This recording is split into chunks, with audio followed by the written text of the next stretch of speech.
ನಮಸ್ಕಾರ ಸ್ನೇಹಿತರೆ, ಚಾನಲ್ಗೆ ಸ್ವಾಗತ. ತಮ್ಮೆಲ್ಲರಿಗೂ ಹೊಸ ವರ್ಷದ ಶುಭಾಶಯಗಳು. ವಾಟ್ಸಪ್ ಕಳೆದ ವರ್ಷ 2024ರಲ್ಲಿ ಕೆಲವು ಫೀಚರ್ಸ್ನ ರಿಲೀಸ್ ಮಾಡಿದೆ.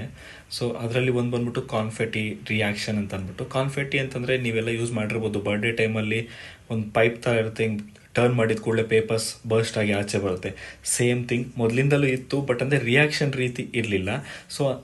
ಅದೇನು ಅಂತಂದರೆ ನಾವು ಯಾವ್ದಾದ್ರು ಬಂದಿರೋಂಥ ವಾಟ್ಸಪ್ ಮೆಸೇಜ್ಗೆ ರಿಯಾಕ್ಷನ್ ಕೊಡ್ತೀವಲ್ಲ, ಲೈಕ್, ಹಾರ್ಟು ಆ ಥರ ಕೊಟ್ಟಾಗ ಇದೇ ರೀತಿ ಕಾನ್ಫೆಟಿನೂ ಕೊಡ್ಬೋದು. ಕಾನ್ಫೆಟಿ ರಿಯಾಕ್ಷನ್ ಕೊಡ್ತು ಅಂತಂದರೆ ಅವರು ನೆಕ್ಸ್ಟ್ ಆ ವಾಟ್ಸಪ್ನ ಓಪನ್ ಮಾಡಿದ ಕೂಡಲೇ ಅದು ಕಾನ್ಫೆಟಿ ಬರ್ಸ್ಟ್ ಆಗಿ ರಿಯಾಕ್ಷನ್ ಥರ, ಅಂದರೆ ಪೇಪರ್ಸ್ ಅಥವಾ ಅದರಲ್ಲಿರುವಂಥ ನಾವು ಕಲರ್ಫುಲ್ ಪೇಪರ್ಸ್ನ ಏನಿರ್ತೀವಿ ಅದು ಬರ್ಸ್ಟ್ ಆಗಿ ಹೆಂಗೆ ಆಚೆ ಬರುತ್ತೆ ಅದೇ ರೀತಿ ಬರುತ್ತೆ.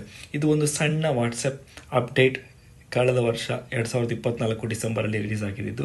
ನೀವೆಲ್ಲ ಕೆಲವರು ಅಬ್ಸರ್ವ್ ಮಾಡಿರ್ತೀರ ಅನ್ಕೋತೀನಿ. ಅಬ್ಸರ್ವ್ ಮಾಡಲಿಲ್ಲ ಅಂತಂದರೆ ಫೀಚರ್ನ ಯೂಸ್ ಮಾಡಿ, ಚೆನ್ನಾಗಿರುತ್ತೆ.